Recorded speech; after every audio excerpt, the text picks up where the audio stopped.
I mean, let's get to the questions now. Yeah. Let's do that. Some questions. Question number 1 is, who are your best girlfriends? Huh? Question number 1 is, who are your best girlfriends? Best girlfriends? Girlfriends. I don't know if that was supposed to be for Ching, but if you're asking me, it's definitely going to be my wife. Yeah. You mean like friend, like... Who are your best girlfriends? So friends that are girls, right? Yeah. This is going. I would definitely say, obviously my wife, right? She's the number one best girlfriend, and then I definitely have to go with like Caitlin and Wendy. Like, oh, that's a good one. Yeah. Yeah, I mean, I've been with them for a long time, so like they're definitely ones I've always like been with. They're like sisters to me, so like. Caitlin and Wendy are definitely my like best girlfriends. If you guys know them, Caitlin ran the half marathon with us. Wendy's been a model and all kinds of stuff for us, in the past. So Caitlin has been for us. Yeah, so it's a they're definitely like my best girlfriends. Okay. Shout out to you for that. I think that's really. And I have other. Yeah. Okay. Yeah. No, okay. Go ahead to the next one. That was a good one to start off, though. Like that was cool. Yeah, that's good. This one's not even a question. This one says, "All my girlfriends think you're cute." Who? It didn't say it. That's all it says. So it's not even a question. Not even a question. Thanks for that. Appreciate that. Okay. Thank you, Mark. You were cute, bro. Oh, handsome. Kapua. Yeah. Oh, he put. He actually put his name, so maybe he wants us to know it. Okay, that's cool. Okay. You can say it. He said, "Love y'all. When are we bringing back the gym bags? I need one. A new one." He's been bringing that up. I need a new one. That's what he's saying. Yeah. He's been bringing that up, bro. And I've actually been looking. For new ones, like different ones. So you did have a couple that you showed me this year. Yeah, I had some samples coming in. Yeah, but those are kind of tough to make. But this is the thing about like it's. When you try and get samples and stuff like that, like so you're trying to go through different vendors and checking out different vendors and what they have and what you think, what I think would be, what would work best for our customers, like for like they go to the gym or just want duffel bag stuff. So I'm looking into these things, and when the vendor doesn't follow through with what they say, like I can't, it just sucks. And then what they post and what it looks like, and then when it gets here, it doesn't look like that. So I don't want to just put out garbage to our people. So these things just take a little time while we're dealing with the other stuff. So we really have to make choices too when we drop. Yeah. What are we going to do this time? Yeah.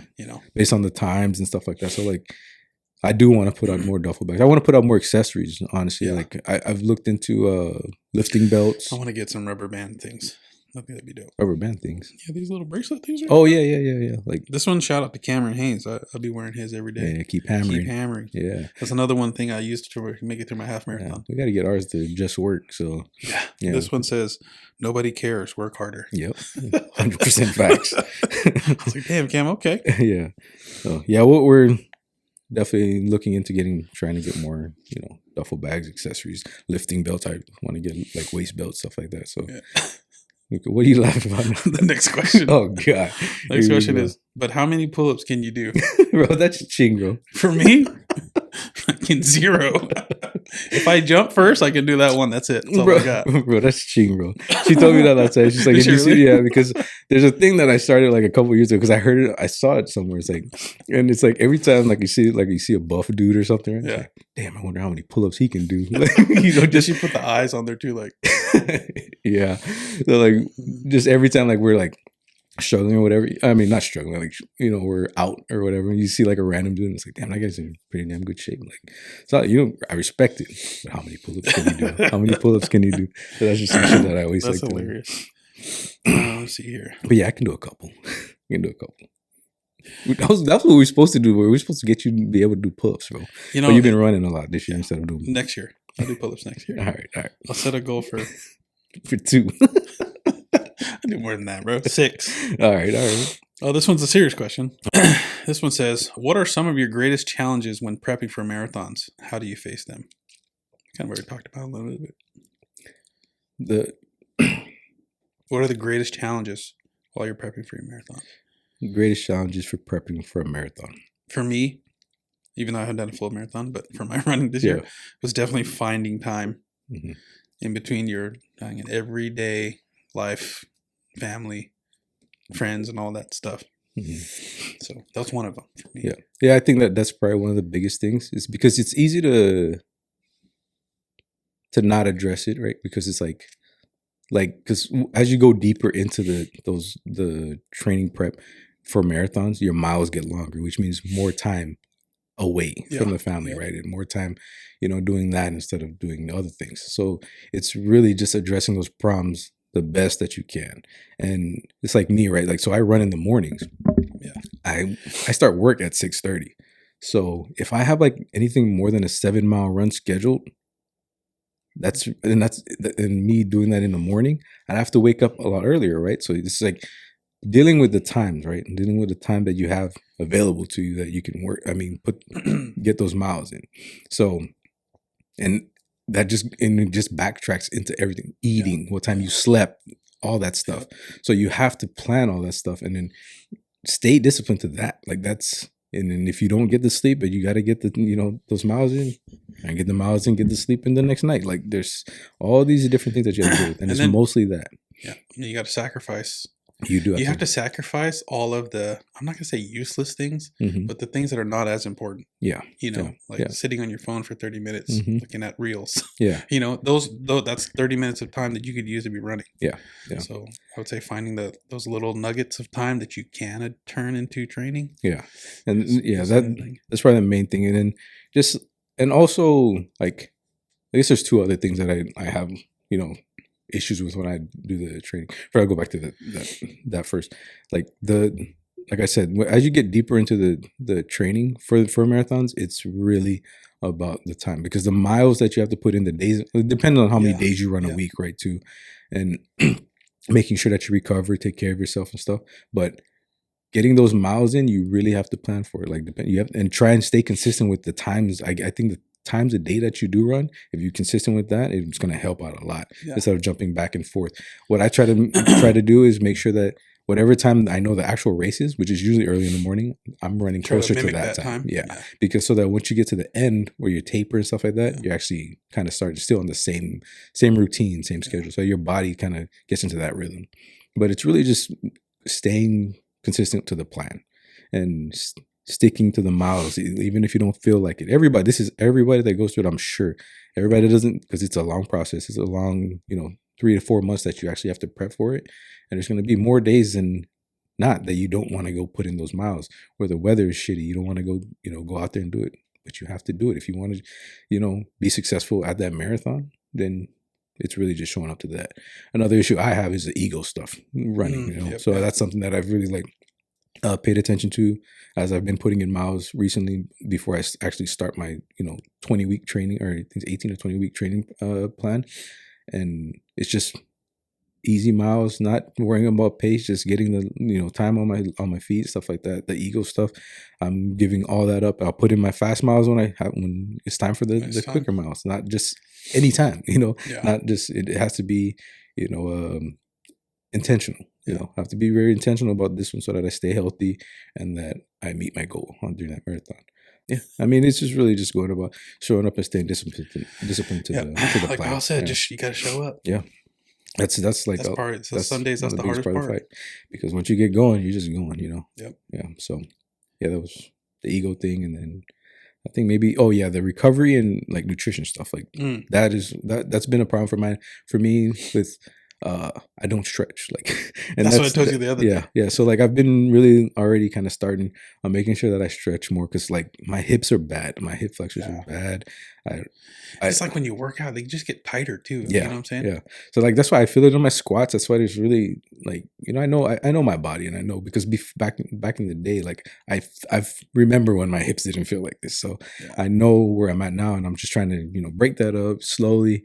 I'm starting to stretch more and stuff like that now. So I'm thinking about it, and it's in my conscious, and I'm trying to make sure that I make a conscious effort of taking care of that. Like stretching and recovering, that's important. Make sure, I would say, add that, because I would say that's a factor that made it so that that's a factor that added to my injuries, because I didn't stretch and stuff like that. So stretch, recovery, and the nutrition, making sure that you're eating right, because that's going to help you recover. That's going to help you get through your runs and fuel your runs and fuel you for your lifting workouts, strength training workouts for your, I think it is important to strength training too while you're training for marathons, not just run. So you can add that.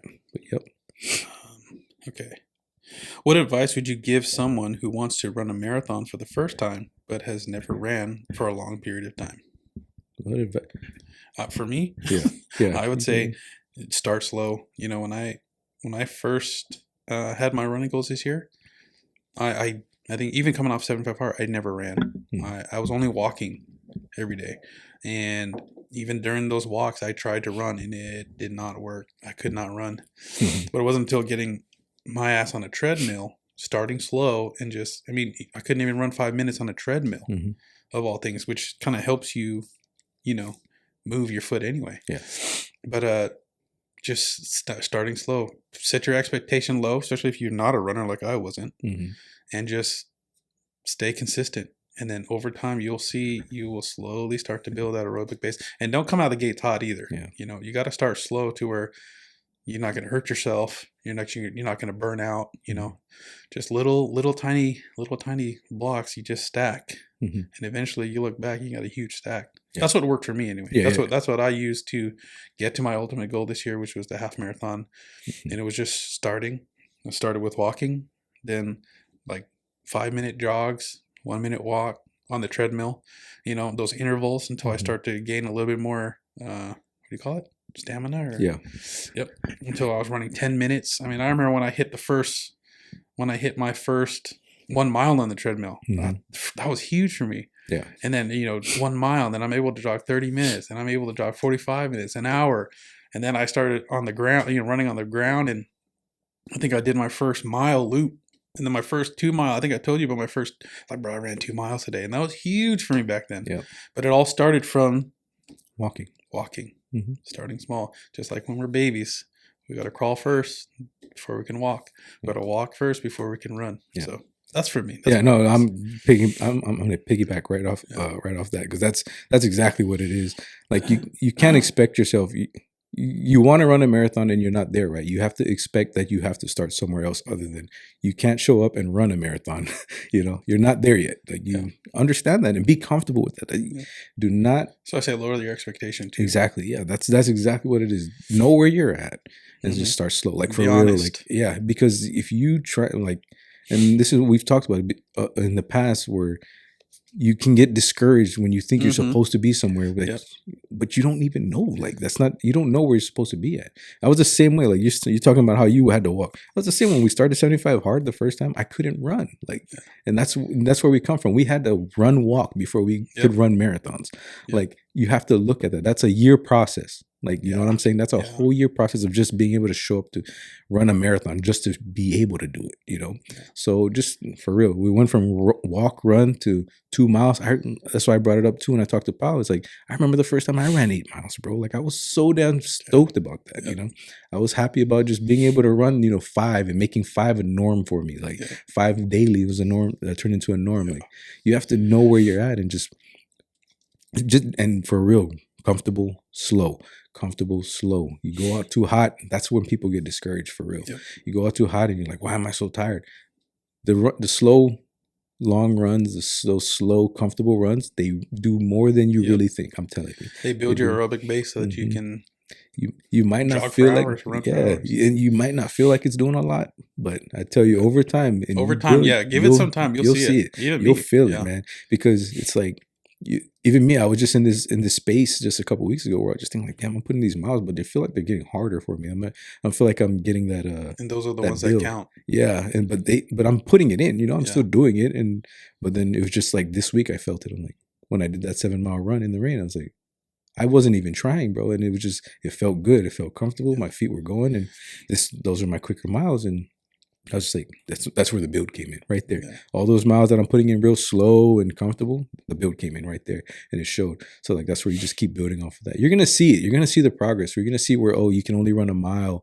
It might not be until like 3 weeks later where you might be able to run your 2 miles straight. But it doesn't matter. Just take your time, go slow, follow your plan, whatever plan you have, and stick to it and just watch the build. Do not get discouraged by, whatever paces you're running. That none of that matters. Yeah. What matters is building your aerobic base and putting in time on your feet. Yeah.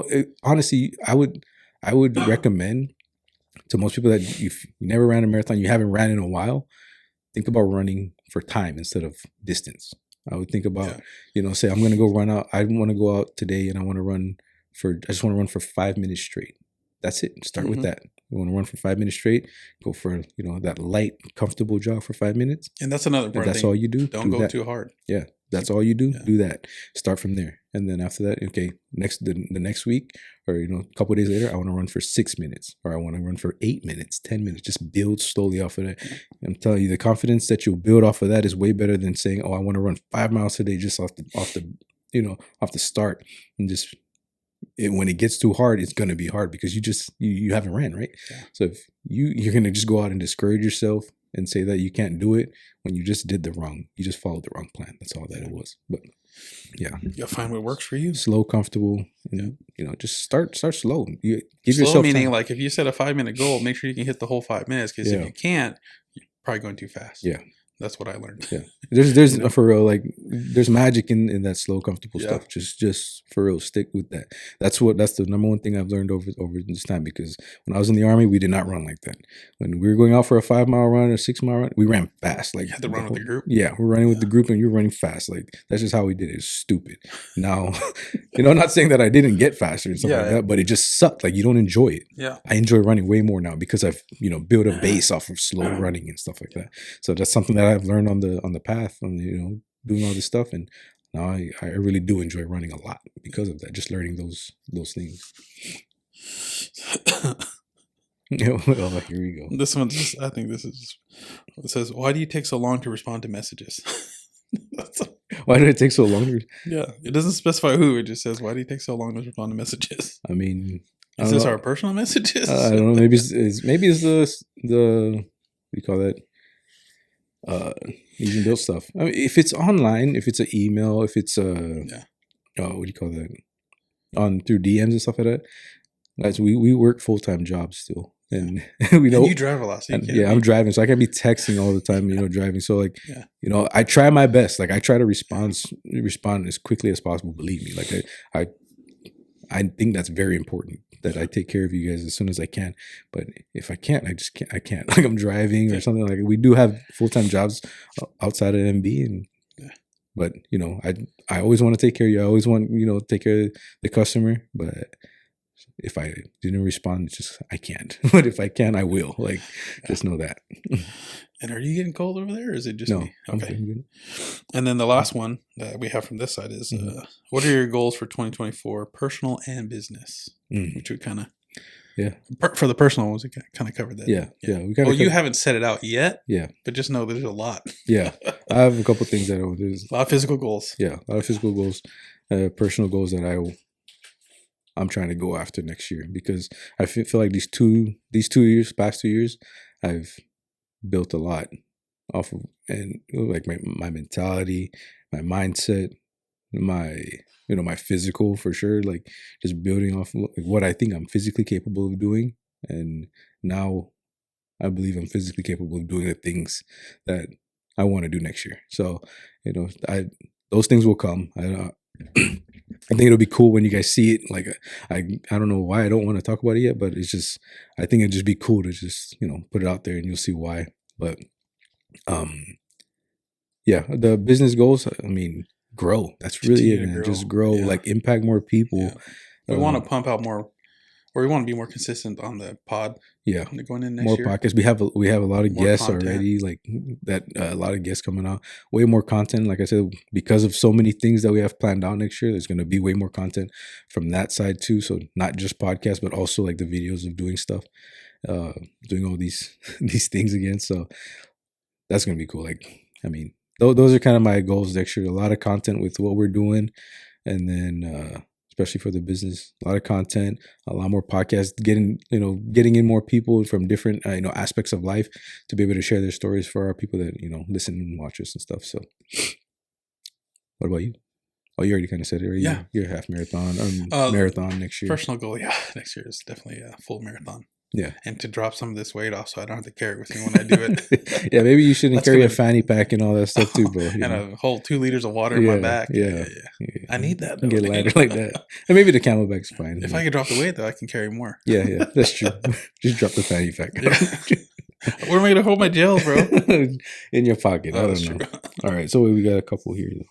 So this one's asking if we're promoting island barbers in the mainland.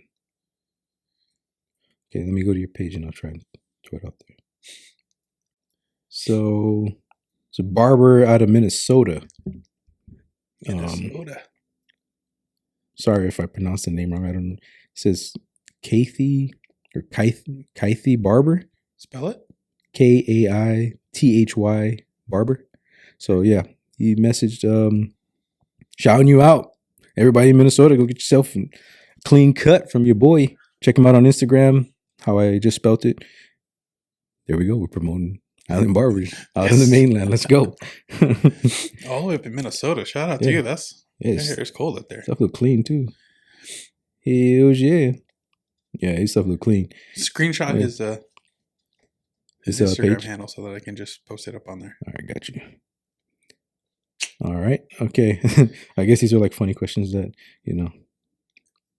Mrs. Moffness wanted. Oh no! What'd she say? It's funny, bro. Let's see. Where to go back to?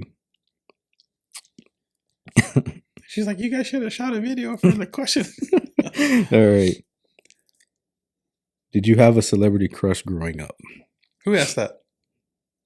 Heather. Oh, she did. She put like 3, bro. So we're just gonna answer it real quick. Celebrity crush? Yeah. My celebrity crush is growing up. Surprisingly, it was Drew Barrymore. Okay.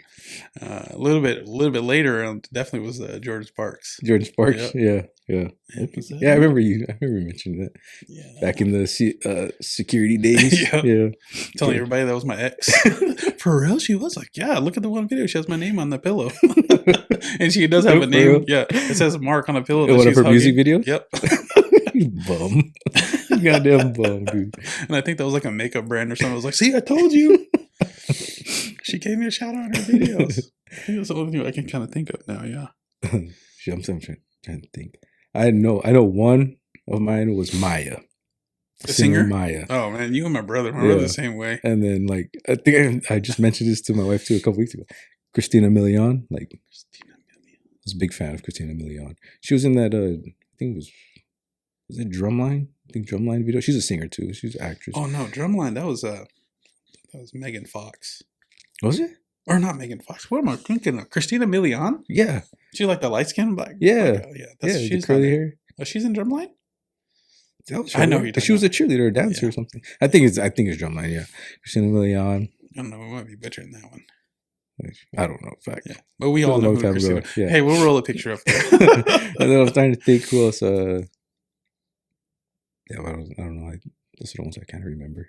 Right off the top of the dome. I know, me too. I was like, I know Drew Barrymore because some reason in high school I was watching a couple of her movies. I think that's the reason why. And then, and of course the Pink Power Ranger. It's always a Pink Power Ranger in every Power Ranger series. Yeah, Kimberly. Something like that. Yeah, and then the other one. Do you pee in the shower? Yes. Yep, absolutely. Water drains. It's the most freeing. Wait, bro.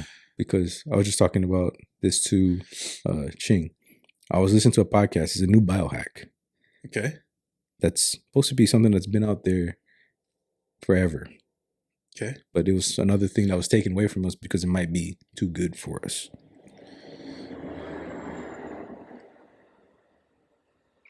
Just drinking your own pee, bro. No, bro. Bro. No. Bro.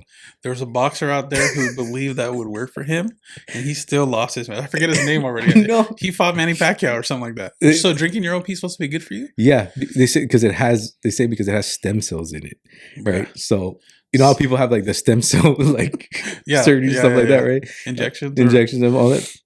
Pee has stem cells in it. At least that's what they're saying. But it's probably the ones that are done already. Okay. This is the case that he brought up that I mentioned that I remember. Did my wife type that question? Yeah. Oh my gosh. And then, so babies, right when they're in the womb, yes, they're drinking their own pee, bro. and the pee's all over them. So imagine it's helping them regenerate cells. Is that facts? Build, grow. We don't want to put out misinformation. No, they do. Oh, really? Yeah, and it's all over their body. They pee in there, but they don't poop. So they're not eating. They're not pooing in there.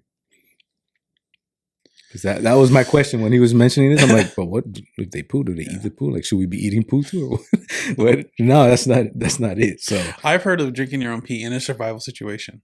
That will get you out. Yeah, shout out to Bear Grylls for that. But look, bro, but this guy was like, I don't know. This dude's rich and he's famous. Like the guy that on his podcast, he had the guest on his podcast that was telling him about it. So he's saying I'm gonna drink pee. Like